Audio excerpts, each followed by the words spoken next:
I really am a believer that when you decide to change your life, you absolutely can. But it really takes that super strong decision. And I am one of those people who my entire life I've been a nerd. Like, I have studied the greats. I have always been interested in people who are doing things excellently, whether that's actors, whether that's people who are putting on a performance or a party, whether that's people who are doing well in business.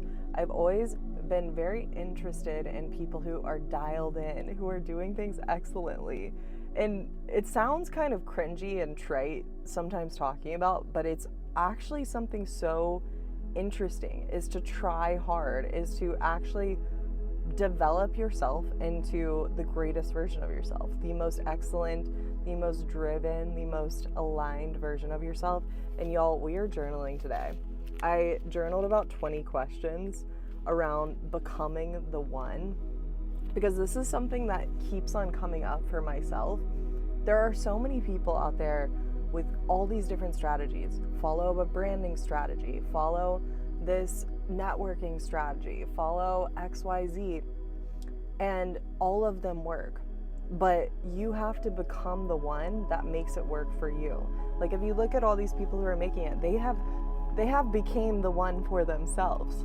And I'm like, I want to become the one for myself. I want to become the one who makes it happen, who has the alignment, who has the dialed in lifestyle and business. And so I journaled intensely today, and I centered it around 4 different topics around awareness, who I am now, around acceptance, making peace with the present moment, around alignment, acting like the one, and finally, embodiment, moving forward. And the reason I put them into these 4 sections is previously I've always thought of goals as, okay, we just need to think about what I need to do, what are the habits that I need to train myself into, how do I need to change?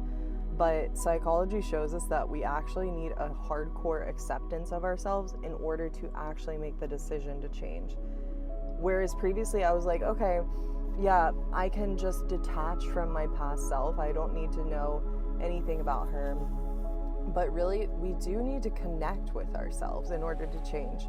And self-connection does include that deep awareness and that acceptance of where you are now. So it's looking at the different patterns, the different habits that make you feel disconnected, and accepting that that's what's going on now.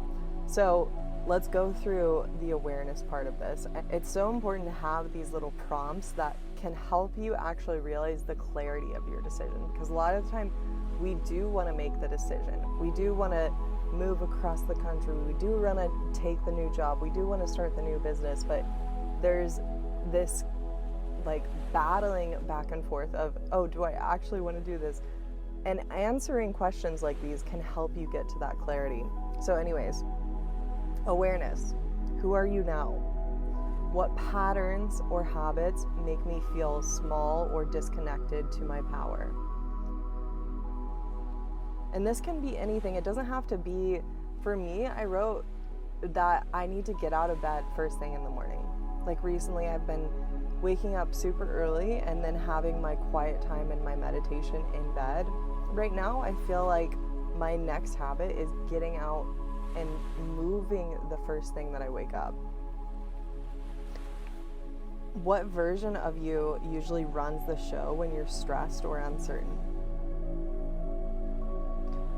When do I feel most like myself? And what am I doing, wearing, saying, and thinking in these moments?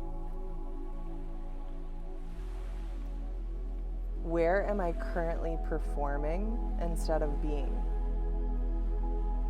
What emotions or truths have I been avoiding acknowledging?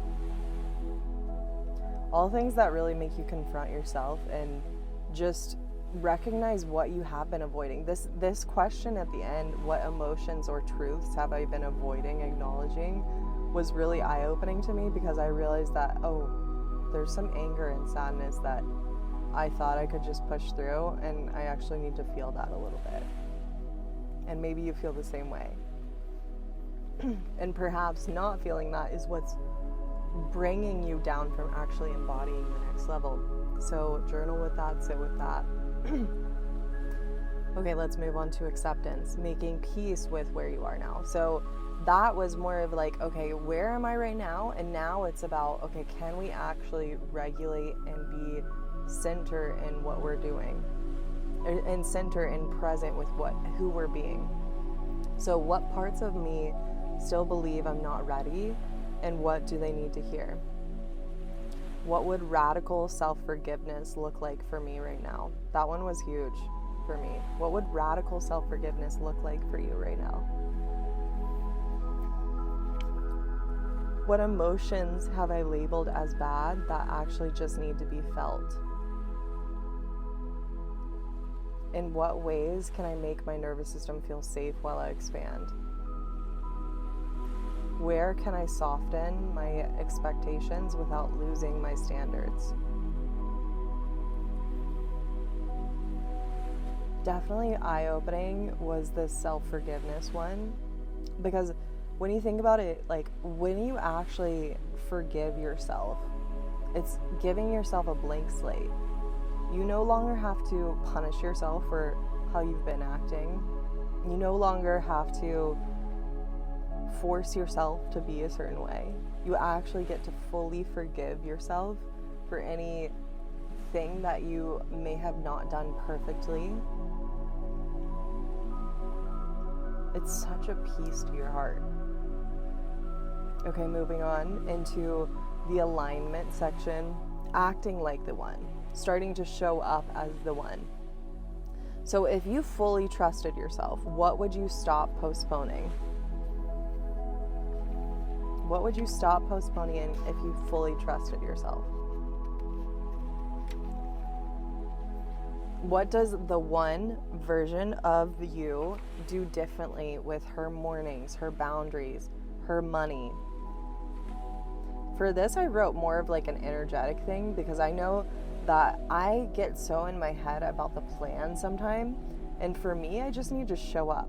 Like that's what, for me, the one is, she just shows up. She doesn't need to know the exact plan. And almost if she can plan in advance and not even know what her plan is right before she's showing up, like that's what works for me. That may drive other people crazy. But I've known for me that the more that I can just be in my flow state and not overanalyze the plan and have a couple of things planned here and there. But yeah, that's what, for me, the biggest difference in how I'm acting now and how the one version of me shows up is she just continuously is serving versus planning to serve. Okay, how does she move, speak, and make decisions when no one is watching? What is one small embodied action that would make me proud tonight? What am I willing to let go of to be clean and congruent? Okay, and now this final section is embodiment. 5 more questions. And this is all about living in your body in this aligned truth. What does being the one feel like in my body? How do I self-regulate when life gets loud so I can stay anchored in that energy? I wrote a few different practices that I like simple things like going on a walk, building something with my hands, meditating quickly, doing my hair, nothing crazy. What are 3 things that instantly bring me back to my power? What would my life look like if ease and excellence coexisted daily? I love this thought. What would your life look like if it was ease and excellence coexisting daily? What proof have I already created that I am becoming her? These last 2 really struck a chord in my heart. I was like, oh my gosh, if ease and excellence existed daily, I am down. Because there has always, like I said, I've been studying the greats. Like I love to study the greats. Whether you're excellent at acting, whether you're excellent at throwing a party, it's just always interesting to see someone who actually tries and puts effort and skill into what they're building. And it does require hard work, but it can actually be ease-filled. And that's something that I want to try to implement more and more. Even as I'm showing up to create content, I'm like, how can I make it more easy? How can I, and not just like, okay, less time, but just easy in my heart. And then the last one, what proof have I already created that I am becoming her? Like, having to celebrate myself. Oh my gosh, can I do that? Yes, I can celebrate myself. It's going to require me to write it down and figure it out. But yeah, for me, I have this resistance in celebrating myself when it's not for something that's crazy amazing. Like, I have no problem celebrating financial wins, relationship wins, but then when it's like just celebrating myself for showing up, celebrating myself for continuing the evolution, celebrating myself for making impact in the ways that are not as like financially driven. I'm making major impact with my clients because I am the one to make it happen.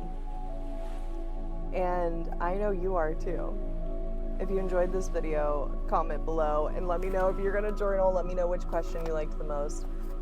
I'll keep on doing these this month. Sending you guys lots of love.